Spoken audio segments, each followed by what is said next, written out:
미국이 때리는 산업 부분들에 대해서 차라리 역투자를 하시라고 그 업종에 대해서.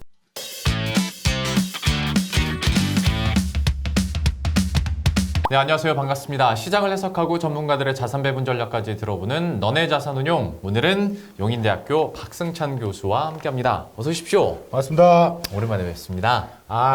어디 계셨어요? 우리 자산운용.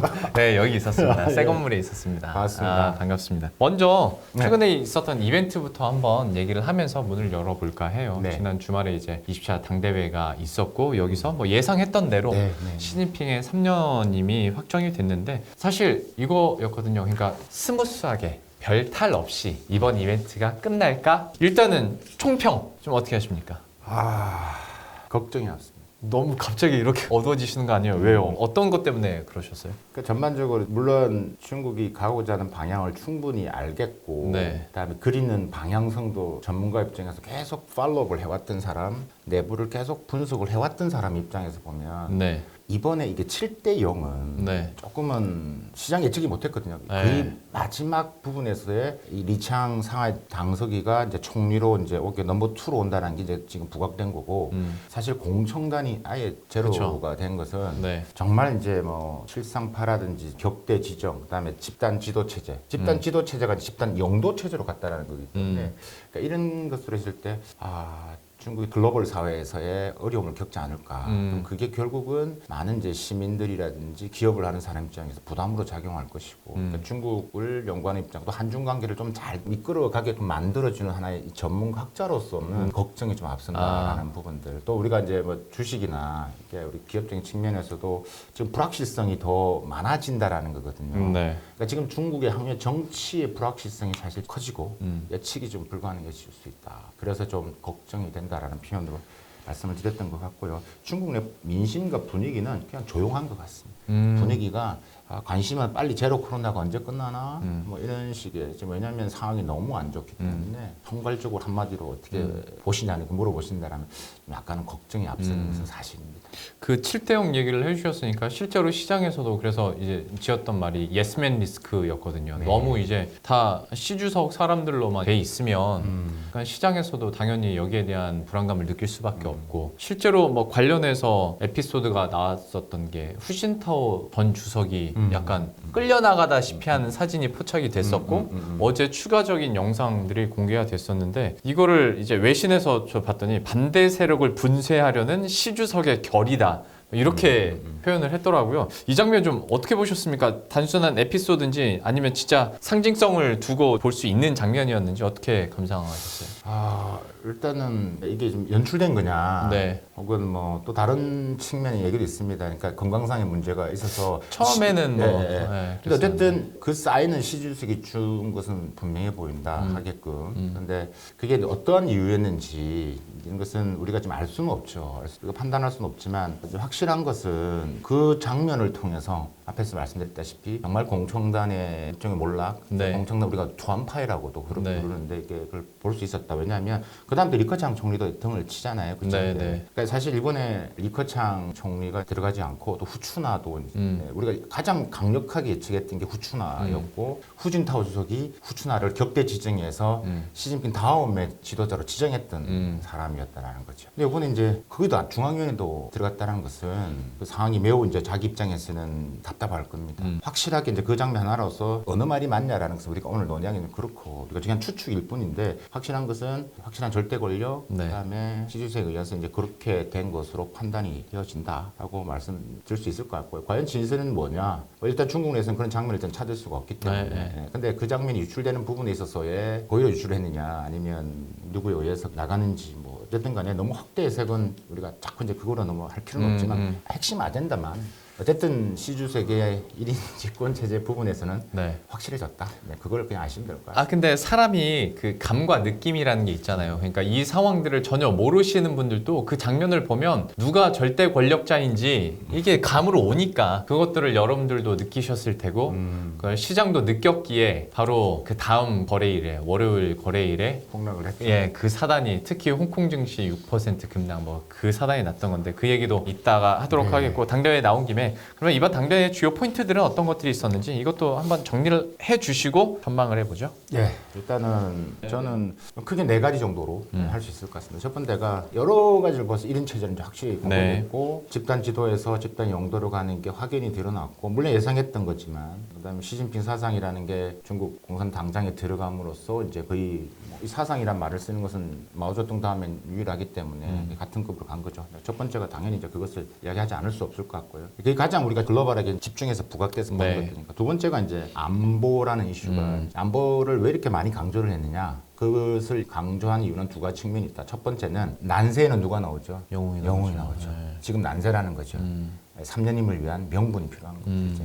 지금 이제 14민들한테 이야기를 해야 될 거 아니겠습니까? 네. 지금 상황이 안 좋기 때문에 영웅이 필요한 거지 않습니까? 그렇기 때문에 안보. 두 번째는 미국에 던지는 메시지가 더 강력하게 있는 부분도 있는 것 같습니다. 네, 네. 그래서 지금 뭐 실상 지금 뭐 안보적인 측면이 매우 강하게 드러나고 있고 잠시 후에 또 대만 이슈, 타이완 이슈를 논하겠지만 그런 부분에 있어서의 우리가 충분히 느낄 수 있을 것 같고요. 연이어 세 번째 아까 타이완 이슈 언급을 드렸지만 이제 대만 침공 시나리오 계속 나오고 있고 무력 네. 이야기가 나오다 보니까 이게 즉 서방에서는 가장 핫하게 보고 있는 게 이겁니다. 네. 우리도 많이 다루긴 했지만 특히 미국이 타이완을 두고 어떻게 할 것이냐가 가장 크게 보는 것 같습니다. 네. 여기에 대해서 딱 이야기를 했죠. 그리고 나서 어제인가요? 바로 군수내부 소집을 했죠. 네. 소집을 해가지고 이제 바로 메시지를 던졌던 부분들이고 27년 강군몽이라든가 인민해방군이 이제 그 시나리오가 제 책에도 썼지만 중국의 대만 침공 시나리오는 4단계로 나눠지는데 그러니까 이제 2단계가 이제 2027년도라고 다 얘기를 하는 것들이 있죠. 근데 27년도 같은 경우도 사실 중국은 2021년도가 공산당이 만들어진 100주년이 되는 거고요. 2027년도가 인민해방군이 만들어진 100년이 되느냐고 2049년도가 중화 신중국이 만들어진 100년이 되는 그러니까 2021년, 2027년, 2049년 이게 1단계, 2단계, 4단계 3단계가 2035년 요 언저리가 있습니다. 요 4단계로 형성이 되는데 그래서 뭐 중국은 당이 국가를 지배하는 체제이기 때문에 그래서 당국가 체제라고 하는 건데 이번에 타이완 이슈에 대해서 강력한 메시지, 확실한 메시지가 19대하고는 전혀 다르다라는 것들을 봤고요. 서방에서 매우 관심을 가진다라는 거. 저도 이제 유심히 관찰했던 게 타이완 이슈에 대해서 어떤 용어를 썼느냐를 봤던 것 같습니다. 네. 네 번째가 중국식 현대화라는 표현입니다. 중국식 현대화라는 표현이 많은 분들이 좀 뭐지라고 생각을 많이 할 겁니다. 중국식 현대화. 그러니까 좀 쉽게 설명을 드리면 중국은 다르다는 거죠. 인구도 많고 워낙 다양한 사람이 있다 보니까 중국만의 길을 가는 게 맞다라는 거죠. 그러니까 시진핑 주석의 3.0 시대에 가장 키워드로서 등장할 용어가 바로 중국식 현대화이기 때문에 네. 이 용어에 대해서 앞으로 여러분들 꼭 관심을 가져주시면 좋겠다라는 생각이 듭니다. 그러면 그 얘기부터 해보죠. 중국식 현대화. 그러니까 사회주의는 유지하되 자본주의를 뭐 사실 중국이 사회주의라고만 생각한 사람은 없을 거예요. 자본주의가 들어갈 대로 들어가 있는 나라니까. 그러면 구체적으로 이번에 나온 중국식 현대화는 우리가 어느 정도로 감을 잡아야 되는 거예요? 일단 중국식 현대화라는 표현을 제가 조금 나누어 설명해 볼게요. 이번에 20차 당대의 전문을 쭉 보시면 전체 문제 보시면 그 제목이 있습니다. 네. 그 제목에 우리가 주목해야 될 게 두 가지의 표현이 있습니다. 네. 첫 번째가 사회주의 현대화 국가. 네.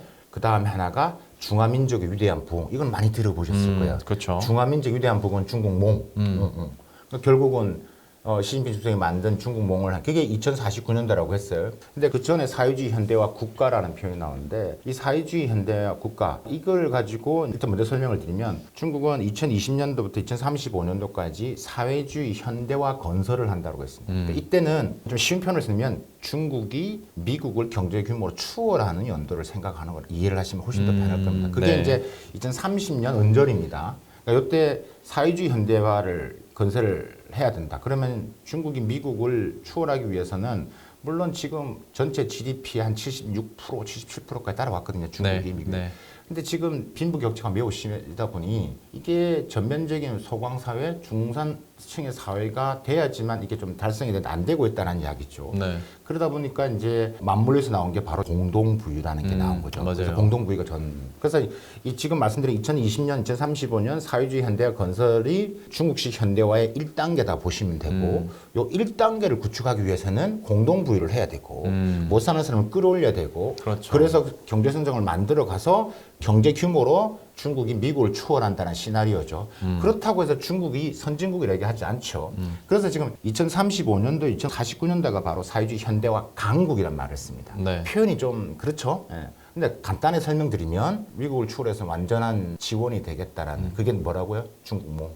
이렇게 이해를 하시면 될 것 같다는 생각이 들고. 그러니까 중국 현대화가 중국에서 쓰는 뭐 한 5-6가지의 중국 현대화가 가진 있는 분류가 있습니다. 첫 번째 인구 대국 현대화, 그 다음에 공동부유를 실현한다, 그 다음에 물질 문명과 정신 문명 조화한다. 이런 식의 조금은 이데올로기적인 개념이기 때문에 우리는 잘 이해를 안 되실 거예요. 그러니까 제가 말씀드린 길을 이해하시면 될 것 같고, 그래서 중국식 현대화는 결국은 박스 시니카로 가는 거고, 우리가 박스 아메리카에 가서 대비적으로 해서 중국에 가겠다라는 속내가 분명히 있다라고 보시면 될 것 같고, 경제적으로 중국식 현대화를 조금 더 푼다라면 13차 5개년 계획 때는 공급측 계획을 했어요. 그죠? 근데 앞으로는 이제 공급측 계획과 수요측 계획을 조화롭게 해서 함께 돌리되, 핵심은 결국은 이 수요측 계획, 그러니까 내수 소비 중심으로 하는 것을 더 키워나가겠다라는 것들이 핵심이라고 보시면 될 것 같고, 마지막으로 하나 요번에 2차 당대에서 나온 중국식 현대화에서 키워드가 바로 고품질 발전이라는 거거든요. 고품질 발전. 이게 뭐냐? 쉽게 말하면 싼 거 안 받는다는 거죠. 더 산업의 고도화를 더 하겠다라는 거라고 보시면 됩니다. 이게